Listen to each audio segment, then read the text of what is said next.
વિધાનસભાની ચૂંટણીને લઈને ઉત્તર પ્રદેશમાં ભર શિયાળે રાજકીય ગરમાવો જોવા મળી રહ્યો છે। નમસ્કાર, આપ જોઈ રહ્યા છો સંદેશ ન્યૂઝ, તમારી સાથે સત્યની સાથે સંદેશ વિશેષ સાથે હું છું નુપુર। તમામ પાર્ટીઓ ઉત્તર પ્રદેશ કબજે કરવા માટે પૂરી તાકાત લગાવી રહી છે, ત્યારે ચૂંટણીના માહોલમાં રામ કે રામનગરીનો ઉલ્લેખ ન થાય એવું કેવી રીતે બને? અને એવું જ થઈ રહ્યું છે। અત્યારે રામના નામે મત અંકે કરવા રાજનેતાઓને યાદ આવી રહ્યા છે ફરી એકવાર શ્રી રામ।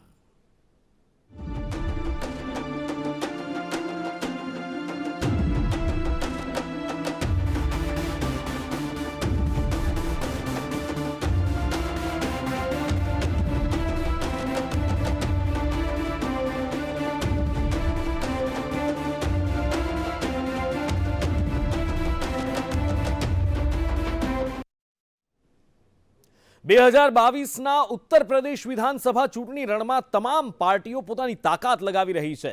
શું ભાજપ, શું સમાજવાદી પાર્ટી, શું કોંગ્રેસ? અને આ ચૂંટણીના દંગલમાં સૌથી મોટો આરોપ સત્તાધારી પાર્ટી પર લગાવાઈ રહ્યો છે।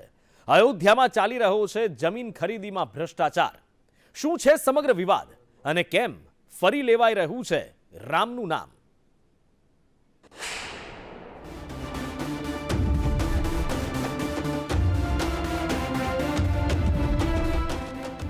ઉત્તર પ્રદેશમાં વિધાનસભા ચૂંટણી શો હાઈ છે।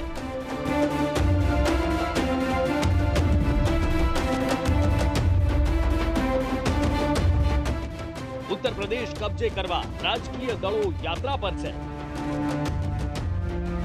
રામના રાજ્યમાં ચૂંટણી હોય અને અયોધ્યા કેન્દ્રમાં ન હોય એવું કેમ બને? ચૂંટણીના શોરમાં ગુંજ્યો રામનગરીના જમીન વિવાદનો મુદ્દો।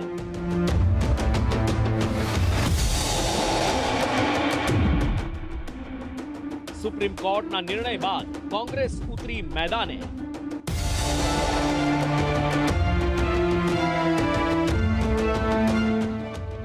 એનસીપી, આરએલડીને પણ યાદ આવ્યા ભગવાન શ્રીરામ।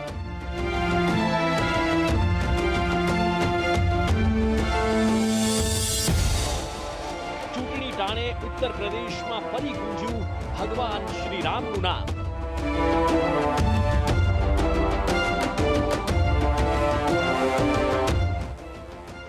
આસ્થાના નામ પર મત અંકે કરવા નેતાઓના ધમપછાડા।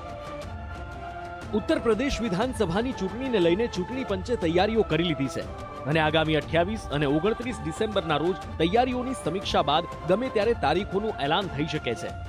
રાજકીય પાર્ટીઓ પણ અત્યારથી જ ઉત્તર પ્રદેશ કબજે કરવા માટે રાજ્યની યાત્રા શરૂ કરી ચૂકી છે। સત્તાધારી પાર્ટી ભાજપ એક બાદ એક વિકાસ કાર્યોનું લોકાર્પણ અને શિલાન્યાસ કરી રહી છે, તો બીજી તરફ વિપક્ષ કોંગ્રેસ હોય કે સમાજવાદી પાર્ટી કે પછી બહુજન સમાજવાદી પાર્ટી, સૌ કોઈ ઉત્તર પ્રદેશની જનતાને રીઝવવા માટે મેદાને ઉતરી ગયા છે। ગઠબંધન અને ચૂંટણી વ્યૂહરચના સિવાય રાજકીય પક્ષોનો ભાર ચૂંટણી પહેલા જ સમગ્ર રાજ્યમાં મંથન કરવાનો છે, જેના માટે રાજ્યના મોટા રાજકીય પક્ષો પોતપોતાના પ્રવાસો કરી રહ્યા છે। સમાજવાદી પાર્ટીના રાષ્ટ્રીય અધ્યક્ષ અખિલેશ યાદવ પોતાના સમાજવાદી વિજય રથ સાથે નીકળ્યા છે, તો સત્તાધારી પાર્ટી ભાજપે જન આશીર્વાદ યાત્રા કાઢી છે।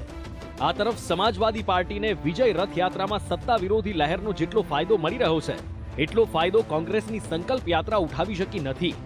પણ આ બધાની વચ્ચે બહુજન સમાજવાદી પાર્ટી શાંત દેખાઈ રહી છે। હાલમાં બસપા કોઈ યાત્રા કે સંમેલન નથી કરી રહી। પાર્ટીના આધારભૂત સૂત્રોનું કહેવું છે કે ચૂંટણીની તારીખો જાહેર થયા બાદ બસપા સુપ્રીમો માયાવતીની રેલીઓની બ્લુપ્રિન્ટ તૈયાર કરાશે। આ વખતે ચૂંટણીની મોસમમાં બસપા પણ ધમાકેદાર જાહેરાતો કરી શકે છે, પરંતુ વાત જ્યારે રામ રાજ્યમાં યોજાનાર ચૂંટણીની હોય અને ત્યાં રામનગરી અયોધ્યા સાથે જોડાયેલી કોઈ વાત ન હોય એવું કેવી રીતે બની શકે? અને બસ આવું જ જોવા મળી રહ્યું છે અત્યારે ઉત્તર પ્રદેશના ચૂંટણી માહોલમાં। સુપ્રીમ કોર્ટના નિર્ણય બાદ અયોધ્યા સ્થિત રામનગરીની આસપાસ વીઆઈપી લોકો દ્વારા જમીન ખરીદવાના મામલાએ જોર પકડ્યું છે। આ જમીનો ઉચ્ચ અધિકારીઓથી માંડીને પોલીસ અધિકારીઓ, રાજકારણીઓ, તેમના પરિવારજનો અને અન્ય લોકોએ ખરીદી હોવાનો દાવો થઈ રહ્યો છે। ત્યારે સમગ્ર મામલે સુપ્રીમ કોર્ટે નિર્ણય બાદ યોગી સરકારે તપાસના આદેશ આપી દીધા છે અને વિશેષ સચિવ રાધેશ્યામ મિશ્રાને તપાસ કરી 5 દિવસમાં રિપોર્ટ રજૂ કરવા કહેવામાં આવ્યું છે। પરંતુ ચૂંટણી ટાણે આટલો મોટો વિવાદ સામે આવે અને વિપક્ષ તેને રાજકીય સ્વરૂપ ન આપે એવું કેમ બને? બસ સુપ્રીમ કોર્ટના નિર્ણય બાદ કોંગ્રેસે સમગ્ર મુદ્દાને ઉઠાવ્યો કોંગ્રેસ મહાસચિવ પ્રિયંકા ગાંધી વાડરાએ પ્રેસ કોન્ફરન્સ કરી કૌભાંડ થયું હોવાના આરોપ લગાવ્યા. તેમણે કહ્યું કે પહેલા રામ મંદિરના દાનમાં કૌભાંડ થયું અને હવે દલિતોની જમીન હડપવામાં આવે છે. એટલું જ નહીં, જ્યારે તપાસ જિલ્લા સ્તરીય અધિકારીને સોંપવામાં આવી તો પ્રિયંકાએ સુપ્રીમ કોર્ટની દેખરેખ હેઠળ તપાસ કરાવવાની માંગ કરી. कि कुछ ज़मीनें जो कम दाम की थी इस तरह से बेची गई कि ट्रस्ट को बहुत ज़्यादा पैसों के लिए बेची गई. इसका मतलब है कि जो चंदा का पैसा है उसके साथ घोटाला किया गया है, भ्रष्टाचार किया गया है. दलितों की ज़मीन जो खरीदी नहीं जा सकती थी वो खरीदी गई है, हड़पी गई है. आज उत्तर प्रदेश सरकार ने कहा है या कल कहा था कि जांच वो नियुक्त कर रहे हैं. जांच कौन कर रहा है? जिला अधिकारी के लेवल के अधिकारी कर रहे हैं. मतलब जिला अधिकारी के स्तर पर ये जांच हो रही है. राम मंदिर ट्रस्ट को उच्च न्यायालय के आदेश के आधार पर बनाया गया, तो ये जांच भी उच्च न्यायालय द्वारा होनी चाहिए, क्योंकि जिला अधिकारी के स्तर का इंसान मेयर को नहीं जान सकता. પ્રેસ કોન્ફરન્સમાં પ્રિયંકા ગાંધીએ કેટલાક દસ્તાવેજો જાહેર કરીને એ વાતનો પુરાવો આપવાનો પ્રયત્ન કર્યો કે કોના દ્વારા અને કેવી રીતે ભ્રષ્ટાચાર આચરવામાં આવી રહ્યો છે. एक ज़मीन थी जो 2017 में 2 करोड़ की किसी ने खरीदी. उन्होंने 2021 में उस ज़मीन के 10,000 वर्ग मीटर बेचे ट्रस्ट को. वो 8 करोड़ के लिए बेची वो ज़मीन. उस ज़मीन का उसी ज़मीन का दूसरा हिस्सा 12,000 वर्ग मीटर 2 करोड़ में किसी एक नाम लिखा है तिवारी जी, किसी रवि मोहन तिवारी जी को 2 करोड़ में बेची गई. कब बेची? 19 मिनट बाद. सेल डीड में जो रवि मोहन तिवारी जी की सेल डीड है, जिसके ज़रिए वो खरीद रहे हैं ज़मीन, उसमें अनिल मिश्रा जी जो सरसंघचालक हैं RSS के और राम मंदिर ट्रस्ट के ट्रस्टी हैं, वो गवाह हैं. और उसमें दूसरे गवाह कौन हैं? ऋषिकेश उपाध्याय जो अयोध्या के मेयर साहब हैं. तो ये दोनों गवाह हैं. 5 मिनट बाद रवि मोहन तिवारी जी उसी 2 करोड़ की ज़मीन को 18.5 करोड़ में ट्रस्ट को बेच देते हैं. तो अगर ये घोटाला नहीं है, भ्रष्टाचार नहीं है, तो क्या है? કોંગ્રેસ મહાસચિવ પ્રિયંકા ગાંધી વાડરાના આરોપો અને સુપ્રીમ કોર્ટના નિર્ણય બાદ વિપક્ષ પણ અયોધ્યા જમીન વિવાદને લઈ યોગી સરકાર પર હુમલા કરી રહ્યું છે. મહારાષ્ટ્ર સરકારના મંત્રી અને એનસીપી નેતા નવાબ મલિક અને ઉત્તર પ્રદેશની રાષ્ટ્રીય લોકદળ પાર્ટીના પ્રમુખ જયંત ચૌધરીએ પણ પ્રહારો કર્યા. महाराष्ट्र में राम मंदिर की जमीन बीजेपी नेताओं ने हड़पी, विट्ठल मंदिर की जमीन हड़पी, खंडोबा मंदिर की जमीन हड़पी. लगभग 315 एकड़ जमीन है. और उसी तरह का मामला अयोध्या में सामने आ गया है. वहाँ के मेयर, वहाँ के विधायक, वहाँ पे न्याय समिति के सदस्य, वहाँ के पुलिस अधिकारी, रेवेन्यू डिपार्टमेंट के अधिकारी बड़े पैमाने पे ज़मीन खरीदकर बड़े पैमाने पे पैसा कमाने का काम कर रहे हैं. ये सारा मामला उजागर हो रहा है.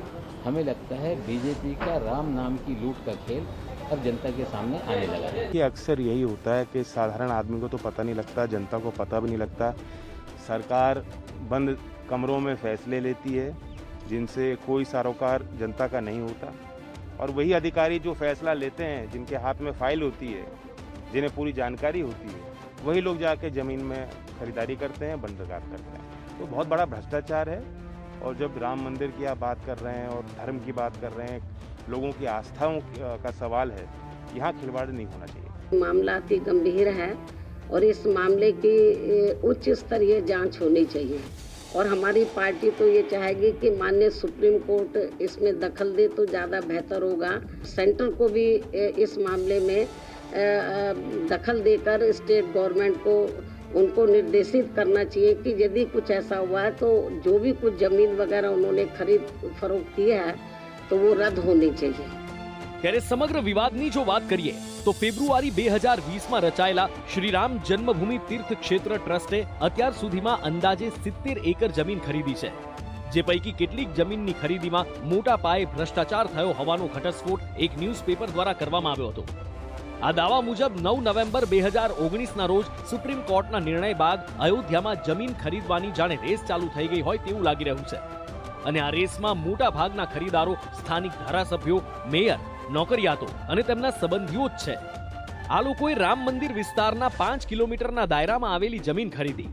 જમીન ખરીદીમાં જે અધિકારીઓના નામ આવ્યા છે તેમાં અયોધ્યાના commissioner MP Agarwal, mayor Rishikesh Upadhyay, IPS Deepak Kumar, નિવૃત્ત IAS ઉમાધર દ્વિવેદી, PPS અરવિંદ ચોરસિયાના નામ સામેલ છે. આ અધિકારીઓની દલીલ છે કે તેમના કાર્યકાળ દરમિયાન જમીન ખરીદવામાં આવી નથી અને તેમણે આ જમીન તેમના નામે નથી ખરીદી. પરંતુ સવાલ એ થાય કે અધિકારીઓના સંબંધીઓએ તે જ સમયે જમીન ખરીદવામાં આટલો રસ કેમ બતાવ્યો, જ્યારે મંદિર મસ્જિદ વિવાદના નિર્ણય બાદ અયોધ્યામાં જમીનના ભાવમાં બેફામ વધારો થવાના અહેવાલો હતા.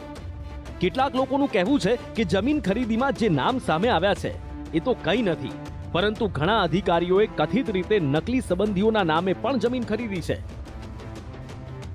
હાલ આ મામલો સુપ્રીમ કોર્ટ સુધી પહોંચ્યો છે અને સુપ્રીમ કોર્ટના નિર્ણય મુજબ યોગી સરકારે તપાસના આદેશ પણ આપ્યા છે. ત્યારે આ સમગ્ર મામલે તપાસ પૂર્ણ ક્યારે થાય છે અને શું પરિણામ આવે છે એની રાહ જોવાઈ રહી છે. પણ વિધાનસભાની ચૂંટણી ટાણે અયોધ્યાનો આ જમીન વિવાદ રામના નામને ફરી એકવાર વિવાદોના વમળમાં ખેંચી લાવ્યો છે અને રાજકીય પાર્ટીઓ રામના નામ પર પોતાના રોટલા શેકવામાં વ્યસ્ત થઈ ગઈ છે. બ્યુરો રિપોર્ટ, સંદેશ ન્યૂઝ.